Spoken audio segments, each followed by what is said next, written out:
Bonjour à vous. Donc aujourd'hui, je vais faire quelques numéros du document de révision de probabilité afin de bien vous préparer pour l'examen.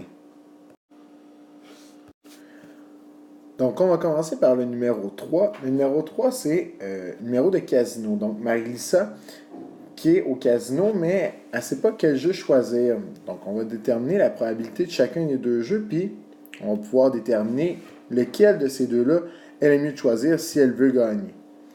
Donc pour le premier jeu, le jeu des billes. On dit qu'elle doit piger deux billes dans un sac, l'une à la suite de l'autre. Et qu'est-ce qui est important comme information ici? Donc, sans les remettre dans le sac. Donc, c'est une expérience aléatoire sans remise. Le contenu du sac est le suivant. Donc, on a 5 billes vertes et 3 billes jaunes. Donc, on va utiliser V et J pour représenter les billes vertes et jaunes. Donc, nous, ce qu'on veut, c'est la probabilité qu'elle pige 2 billes jaunes. Donc, ça, c'est la probabilité lorsqu'elle gagne. Donc, dans son sac, elle a 5 billes vertes et 3 jaunes. Donc, au total, elle se trouve à avoir 8 billes. Nous, ce qu'on veut calculer, c'est la probabilité qu'elle pige une jaune suivie d'une jaune. Et on sait que lorsqu'on utilise suivi, c'est comme une multiplication des probabilités. Donc, je vais venir multiplier la probabilité d'avoir une jaune à la première bille avec la probabilité d'obtenir une jaune lorsque je tire la deuxième bille. Donc, ma première bille, j'ai 3 jaunes sur mes 8 billes au total. Donc, j'ai 3 chances sur 8 de tirer une bille au premier lancer, multiplié par 2 chances sur 7. Donc, ça vient du fait que c'est une expérience aléatoire sans remise. Au départ, j'avais 3 billes jaunes, il m'en reste juste 2 parce que je n'ai pas remis la première dans le sac et mon total de billes est maintenant rendu à 7. Donc, lorsque je multiplie 3 huitièmes par 2 septièmes, j'obtiens 6 56e que je peux réduire à 3 23e. Donc, j'aurais maintenant trouvé la probabilité du jeu numéro 1. On doit maintenant trouver la probabilité du jeu numéro 2 afin de savoir lequel des deux est mieux de choisir. On est maintenant rendu à calculer la probabilité du jeu 2 qui est la roue chanceuse. Donc ça, ce jeu-là, ça consiste à faire tourner une roue sur laquelle il y a des chiffres de 0 à 9.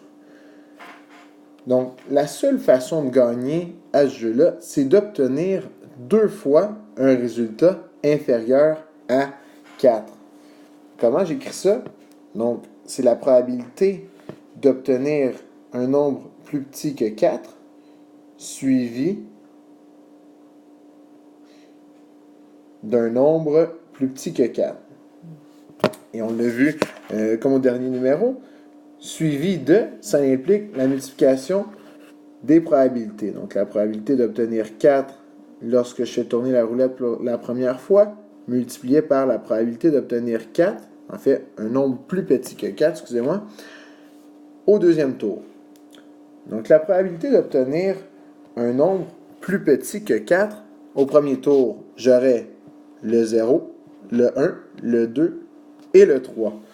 Donc, ce qui me donne 4 résultats sur les 10 au total, multiplié par mes chances d'obtenir un résultat plus petit que 4 au deuxième tour.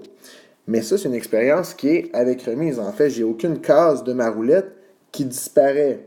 Donc, j'ai encore le 0, le 1, le 2 et le 3 que je peux obtenir. Donc, mes chances sont encore de 4 sur 10.